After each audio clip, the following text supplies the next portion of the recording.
అందరికీ నమస్తే. గరం గరం వార్తలకి స్వాగతం. ఇయాల కూడా మీకోసం చాలా వార్తలు పట్టుకొచ్చినాం. అంతకంటే ముందుగా హెడ్లైన్. జీవన్ రెడ్డి కాడికి పోయినరు పిల్లలు, మంచిగా మాట్లాడి ఇచ్చిండు పైసలు. మంచినీళ్ళు అడిగి చైన్ తెంపుకపోయిండు దొంగోడు, ఎప్పటికైనా ఖాయముల్లా వీని తాడు తెగుడు.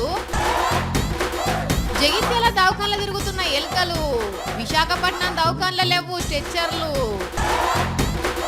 ఛత్రపతి శివాజీ వేషం వేసిన చిన్నోడు, గుర్రం మీద చావా సినిమాకు పోయిండు తమ్ముడు. వెనకటి రోజులల్లా పండుగలు వస్తే ఊళ్ళల్లా మస్తు సందడి ఉంటుండే. చిన్న పొరలకైతే సంభ్రమే సంభ్రం. సంక్రాంతికి పతంగులు ఎగరేస్తారు, బతుకమ్మకు అక్కడ ఇక్కడ తిరిగి పూలు ఏరుకొస్తారు. గడియ రికా ఉండకపోతుండనులా ఇక హోలీ పండుగ వచ్చిందంటే పిల్లలందరూ కలిసి పాటలు పాడుకుంటా ఇల్లు తిరుగుతారు. ఎంత పెద్దోళ్ళైనా ఎంత బిజీగా ఉండేటోళ్ళైనా అప్పుడప్పుడు చిన్నప్పటి జ్ఞాపకాలు యాద్ చేసుకుంటారు. Congress senior leader MLC Jeevan Reddy sir కూడా తన దగ్గరకు వచ్చిన పోరలను చూసి తన చిన్నప్పటి సంగతులు గుర్తు చేసుకున్నాడు. సరేగాని ఈ పిల్లలు ఎవరు అనుకుంటుర్రా? అదే చెప్తున్నా, హోలీ పండుగ వస్తున్నది కదా.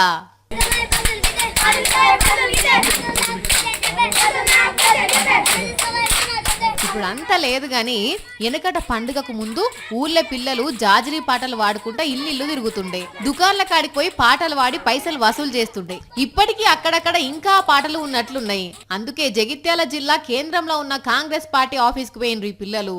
చక్కగా జీవన్ రెడ్డి సార్ దగ్గరికే పోయినరు. అక్కడ ఆ పిల్లలను చూడంగానే దగ్గరకు పిలుచుకొని చాలా సేపు ముచ్చట పెట్టిండు.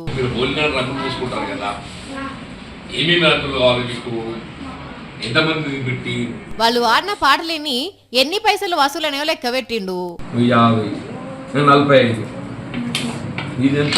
అంత అయినాక జేబుల నుంచి 100 రూపాయలు తీసిచ్చి వెళ్ళండి పండుగ చేసుకోండి అని షేక్ హ్యాండ్ ఇచ్చి పంపించిండు. ఈ వీడియో చూసి మేము కూడా చిన్నప్పుడు హోలీ పండుగకు గిట్లనే ఊళ్ళో పాటలు పాడుకుంటూ తిరిగేటోళ్ళం అంటున్నారు చాలా మంది.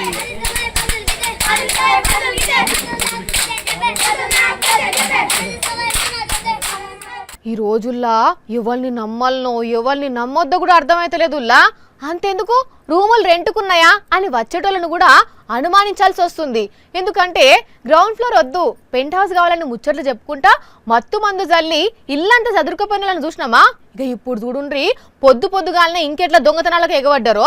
పొద్దుగాలనే అలుకు జల్లి సాన్పి జల్లుతున్న ముసలమ్మ ముగ్గు కింద మెట్ల మీద పెట్టి ఇంట్లోకి పోయింది. ఈడికెళ్ళి ఒక దొంగ కోళ్ళు పట్టే ముఖపోడు చూడుండ్రి కర్రె మాస్క్ తొడుక్కొని ఎట్లొచ్చిండో. అరే వారి నిన్నే రాగు నువ్వు ఇంట్లోకి ఎందుకు వస్తున్నావు? అరే నీ చేతులకు రేగ్గంప కొట్టగదరా బద్మాష్గా, అట్లా ఉరుకుతావేందిరా? ఇంకా చూడు అవ్వ మళ్ళా జల్దిగా బయటకు వెళ్లకుండా ఎట్లా గేట్ గుంజిపోయిండో. ఇంతకు వీడి ఇంట్లోకి పోయి ఏమెత్తుకపోయిందంటే అవ్వ మెడలో ఉన్న బంగారు గొలుసు. అవ్వ ముగ్గేస్తుంటే పాపిష్టి కళ్ళతోని ఎట్లా కనిపెట్టిండో గాని అప్పటికప్పుడు బాటిల్ దొరకబట్టి దూపైతుందంటే పాపం పొద్దుగాల నీళ్ళు అడుగుతుండని ఇట్లా నీళ్ళిచ్చి తందుకొచ్చింది. గంతే ఇట్లా చైన్ గుంజుకొని పోయిండు. హైదరాబాద్ కూకట్పల్లిలా చైన్ స్నాచింగ్ ఇది.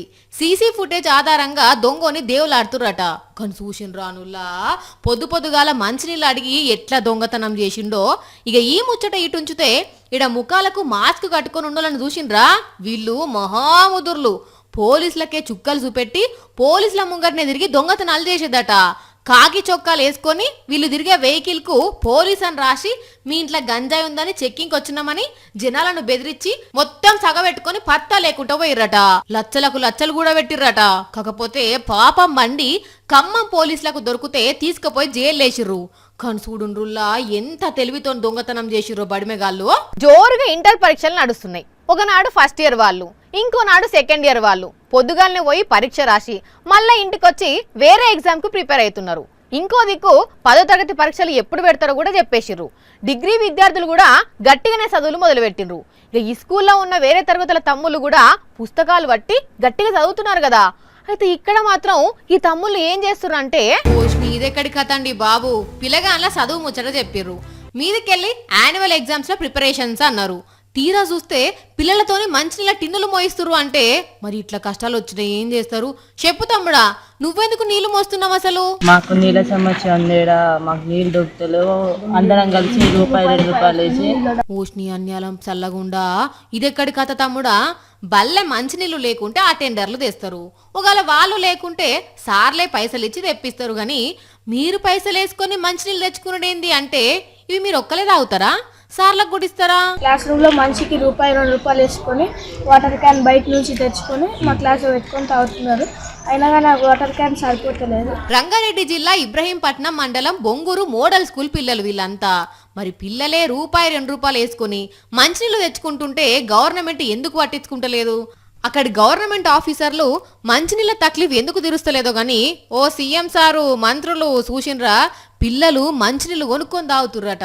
మరి అన్ని సౌలతులు చేస్తామని మీరు అంటుంటే వాళ్ళకి దిప్పలెందుకు అవుతుందో ఒక్కసారి ఆఫీసులను పోయి అరుచుకోమని చెప్పురు సార్లు.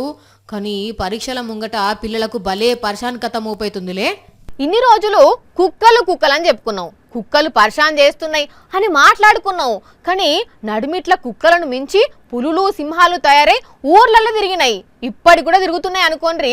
కాకపోతే ఇప్పుడు కుక్కలు సింహాలకు మించి ఎలుకలు టార్చర్ పెడుతున్నాయల్లా.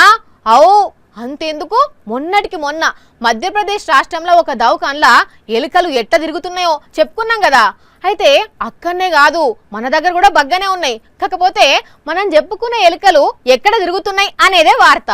ఒక ఎలుక, 2 ఎలుకలు, 3 ఎలుకలు, బాబోయ్ 4 ఎలుకలు చూడుండ్రి ఎట్లా రన్నింగ్ రేస్ పెట్టుకొని తిరుగుతున్నాయో. ఇగో ఇటు వచ్చినాయి, అగో మళ్ళీ అటు పోతున్నాయి. కొడుక దవాఖానా మొత్తం దండయాత్ర చేస్తున్నాయి కదా. వాయమ్మో ఇదేం చిత్రం, ఇంతగానం ఎలుకలు తిరుగుతున్నాయి. అసలు ఎక్కడ ఇదంతా అంటే జగిత్యాల గవర్నమెంట్ దవాఖాన్లా. మరి చెత్తాచెదరం గిట్లా ఎక్కువైతే గిట్లా ఎలుకలు వచ్చి తావు పెట్టినాయో లేకుంటే ఇంకో ముచ్చటనే ఉన్నదో గాని పానం బాలేక ట్రీట్మెంట్ తీసుకుంటున్న జనాలు ఇదెక్కడి పరిస్థితిరా దేవుడా అని తలలు పట్టుకుంటున్నారు. ఇక ఇదిట్లా ఉంటే గిడుతుడు, అయ్యో దేవుడా ఏంది అన్న ఎత్తుకొని పోతున్నావు, స్ట్రెచ్చర్ గిట్లా ఇయ్యలేదా నే దవాఖాన్లా?